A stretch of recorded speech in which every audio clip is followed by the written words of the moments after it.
All right, hey everyone, back into it for this week. We're gonna do something totally different this week. I just want to say that everything I taught you last week is not compatible with this week. It's two totally different paradigms. We're gonna be looking at the sequencer tool for how to use kind of a timeline track in Unreal Engine to render movies. And I also want to introduce a new avatar tool that we'll use going forward. By no means do I think it's the best avatar tool, but I think it simplifies a lot of concepts I'd love to cover for this class without having you build it manually. And that's a tool called DAZ 3D.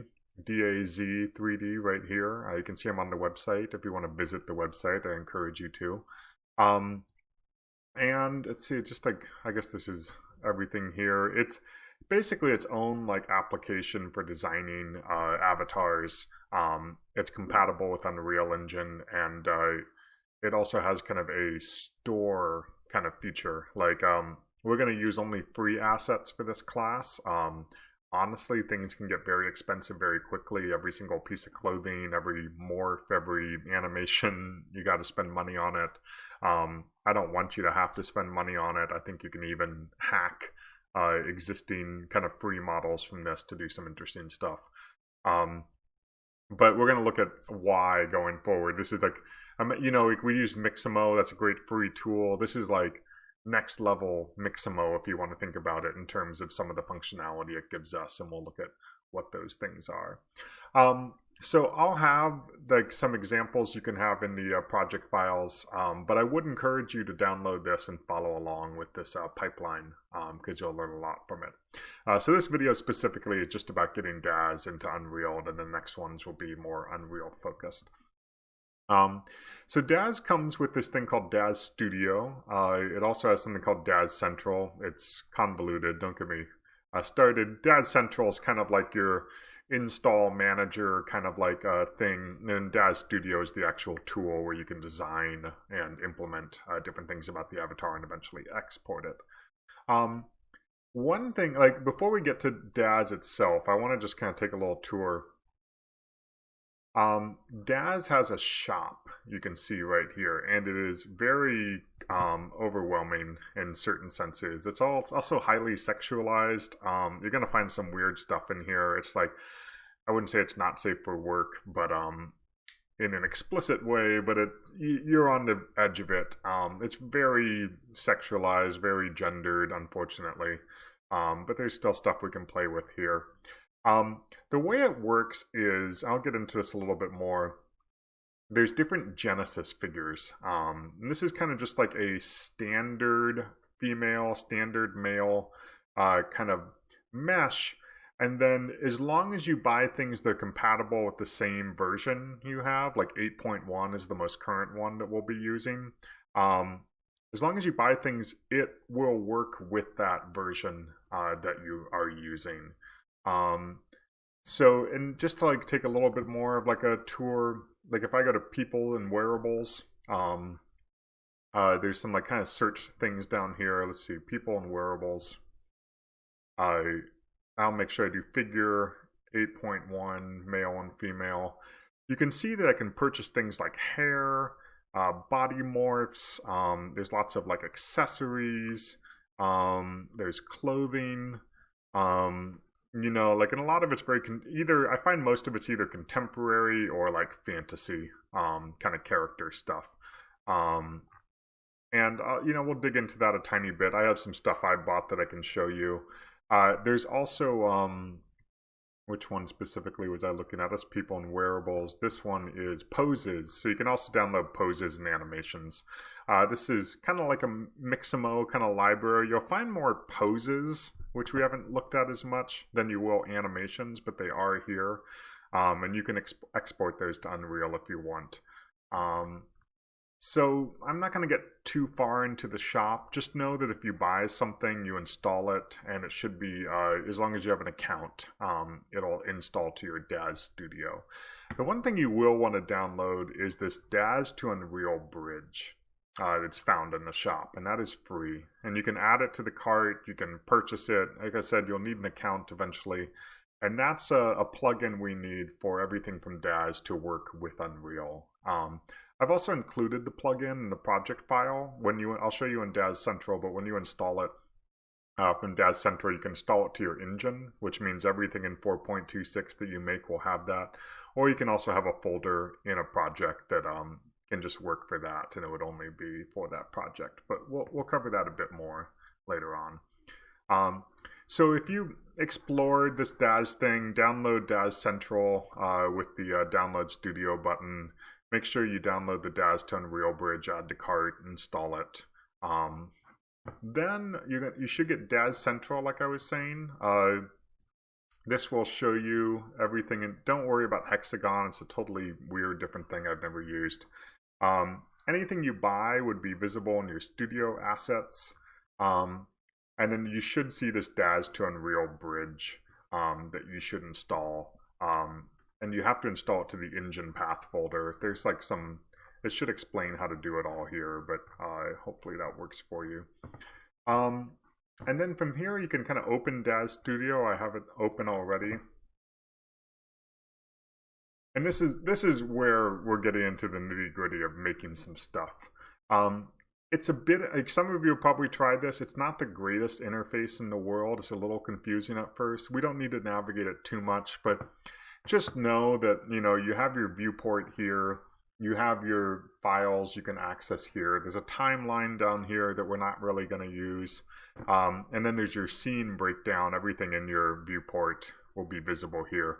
And then there's like different parameters we can select for things. There's things like posing, surfaces, which is your materials and textures. So typical 3D stuff for the most part. The weirdest thing, and we'll get into it, is you cannot grab anything in your viewport the way we're used to with Blender or Unreal. You have to use this thing. You have to click on it and drag around. And then if you want to zoom, you have to click on in here. That's a little bit different than we're used to, but it's easy to work. Once you just understand, you always have to grab here. Things get a little bit easier. So you'll want to I think it'll come with a kind of like starter pack or Genesis pack. And you can see here what I mean. There's the Genesis 3, Genesis 8, Genesis 8.1. These are like the basis models upon which everything's built. I'm going to do the Genesis 8.1 mail dev load. I don't know what all that thing is. If you do this one, which you totally can, it just kind of gives you a generic white dude. Just because I don't want the assumption to always be just like a cis white dude is like the starter kit.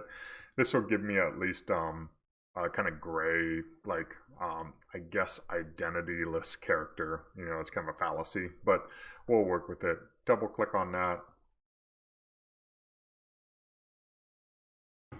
And you can see I can grab this and go to the front.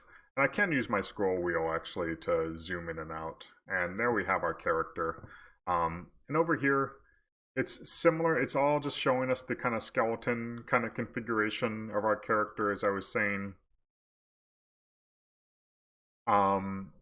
There's not a lot we need to get into.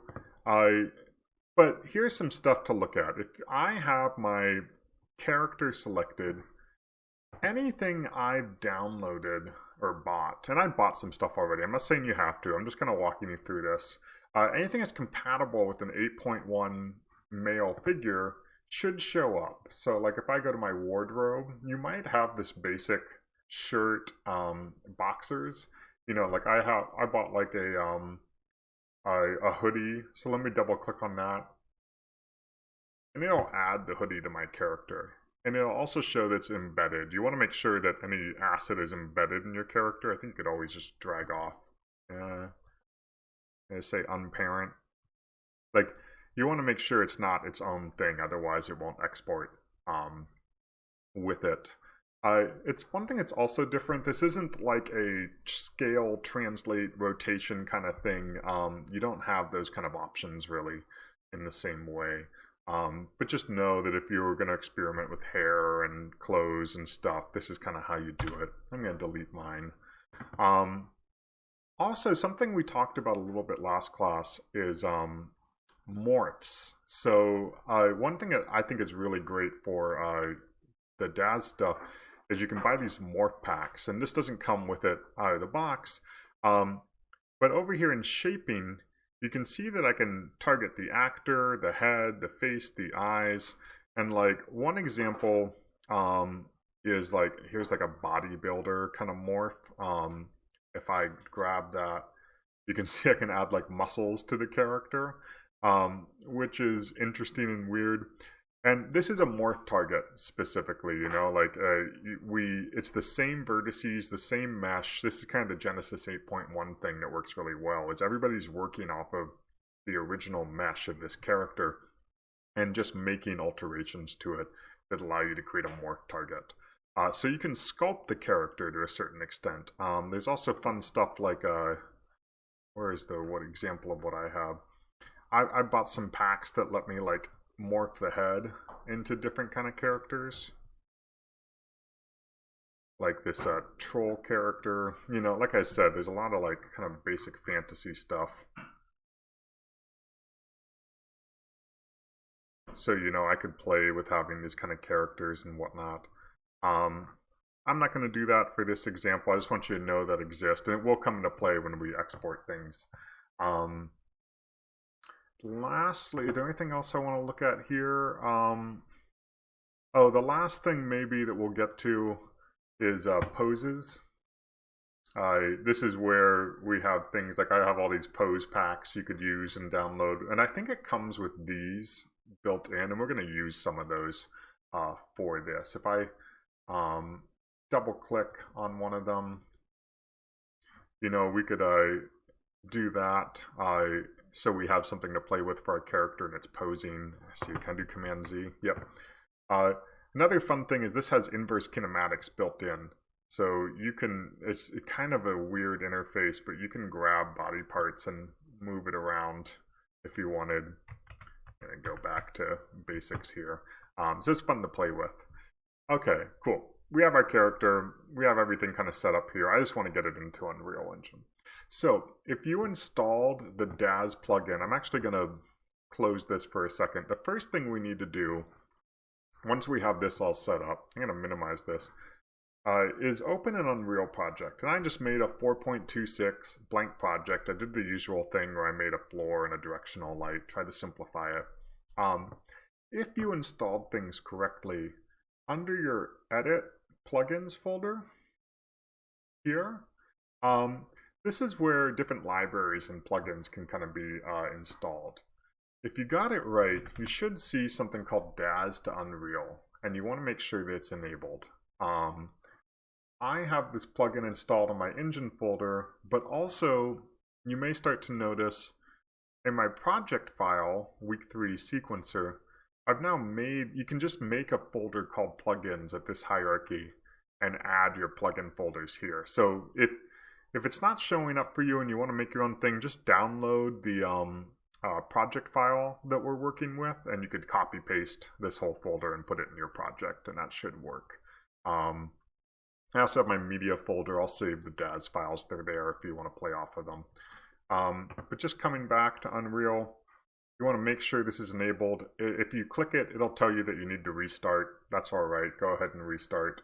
And the most important thing is that your only one project, your Unreal project, is open while you're exporting. It's a little bit of a weird thing. You don't target a specific project to export to.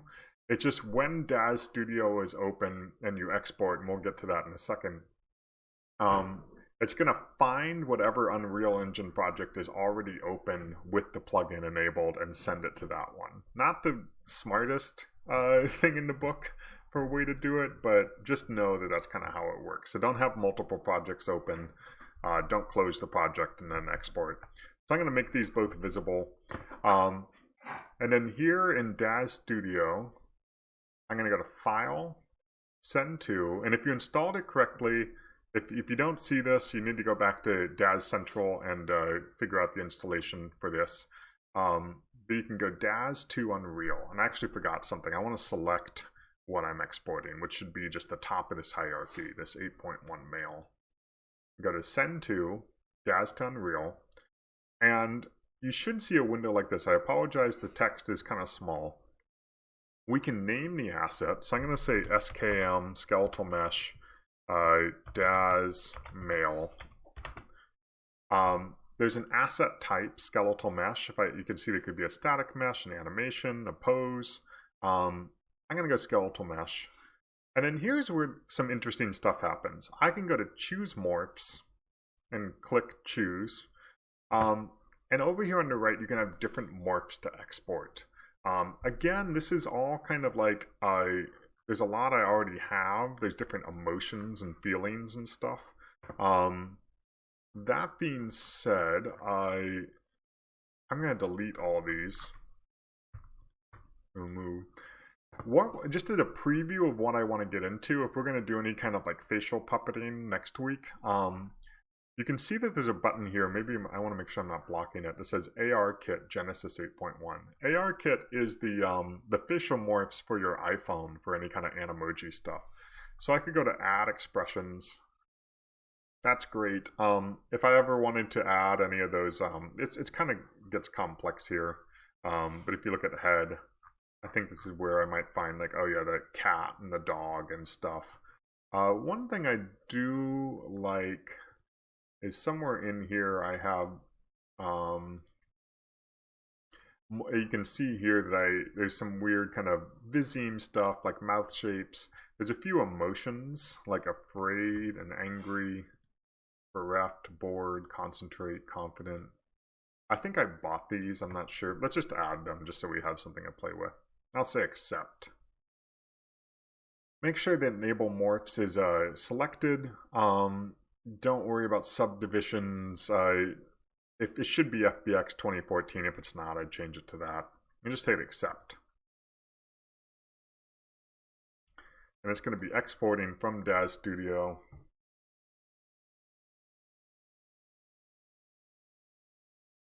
And then over on the left, this is actually showing you Unreal Engine's version right here. So I'm going to make this, and you can see actually now, let me rescale the thumbnails here. We have something really similar to when we were uploading our Mixamo things. We have our skeletal mesh DAZ male. We have an animation that is kind of a T-pose, and then we have a physics asset. So I don't need this animation, it's just a T-pose. I can delete that. I'm going to rename this one PA DAZ male. And it also has materials and textures for me. Like everything's gray. One thing that's interesting about this DAZ male, let's just go ahead and open it up and look at it. It has multiple material slots. And you can actually see the face, the lips, the teeth, the body, the ears, the leg. They're all like separated. So it's actually more complex than our Mixamo character that was all just on one. If I had done the like non-dev male one, it would have had like a white skin with the eyeballs. And if I added clothes on it, each of the clothes would have an independent. So just know that that's what's going on over here. It's just because everything's gray. It's funny that they're different shades of gray. It looks like the teeth and the eyes maybe are different. And here's what I wanted to kind of get to. If I can move my camera in. Remember I was talking about morph targets? It exported all those morph targets with me. And now, these ones that are more nose, eye, jaw, these are the AR kit ones that we're going to eventually next week start playing around with.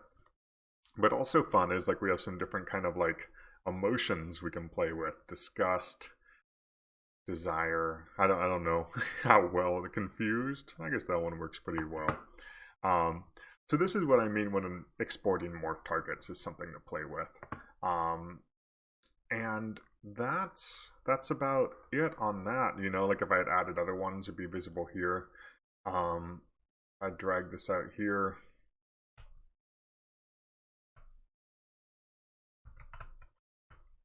And it looks like maybe I need to rotate the sun a little bit.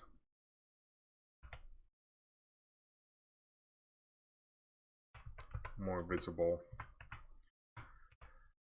Great. So this is the character I'm going to use for kind of looking at things like control rig, which is kind of a posing tool. in Unreal Engine. And also for Sequencer, which is that camera kind of movie tool, we just have something that's a little more pliable and interesting than our Mixamo character. Um, Lastly, I do want to actually download some poses for this character that were kind of fun. Like we'll look at retargeting animations onto this character. But if I come back to DAZ Studio here, and with my Genesis 8.1 male selected, if I go to poses, like I was saying, there's a few poses that are already ready to go, and these are basically animations as like still images. It's just like a single pose or one frame of an animation. So let's do this leaning pose. Looking pretty good. And I'm gonna say send to DAZ to Unreal, and I'll call this A_pose01. And for asset type, I'm gonna do animation. I think you could do pose. That seems logical, but we're gonna stick with animation just because I think poses and animations are a little different in Unreal, and I'm just used to working with animations. So I'll say accept. Again, making sure Unreal Engine is open. And on the Unreal Engine side, eventually we should see this pop up. And now we have a pose. Like if I went here and said use animation asset, pose 1, there we go. That's about it. Let's see, go back here. I just want to make sure I have all this laid out. It looks like our poses are, I don't know why it imported that file. We just need this animation file. I'm going to go back. I just want to grab a couple of different poses so we have some stuff to play with. Again, I just did that one. Send to DAZ to Unreal. A_pose02. Asset type pose. Accept.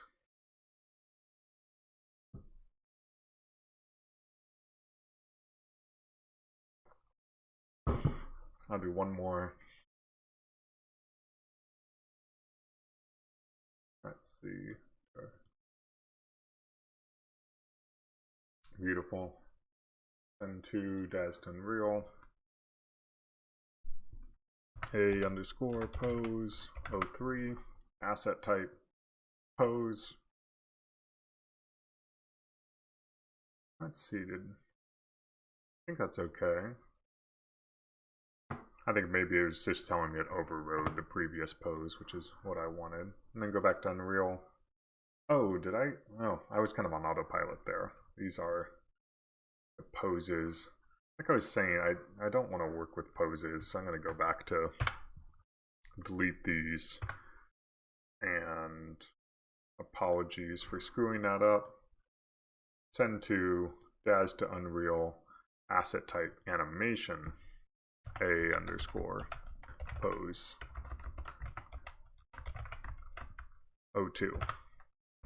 Because I don't have an 02 because I screwed those last two up.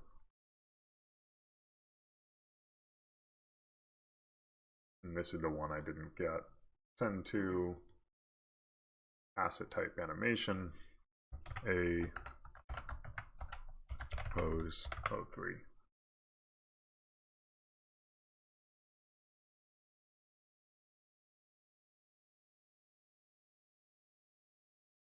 Alright, did I get it right this time? Yep, there we go. Now I have these different poses. And I'll hit save all. And I don't know why it created these folders every time I did it. In this pose folder. And I'll just move my animation file into here.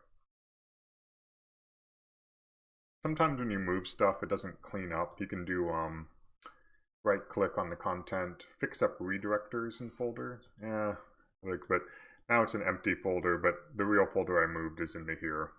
And that's it. That's DAZ, like I was saying, like have fun, experiment with that a little bit. But you can work off of these files if you don't want to mess with DAZ.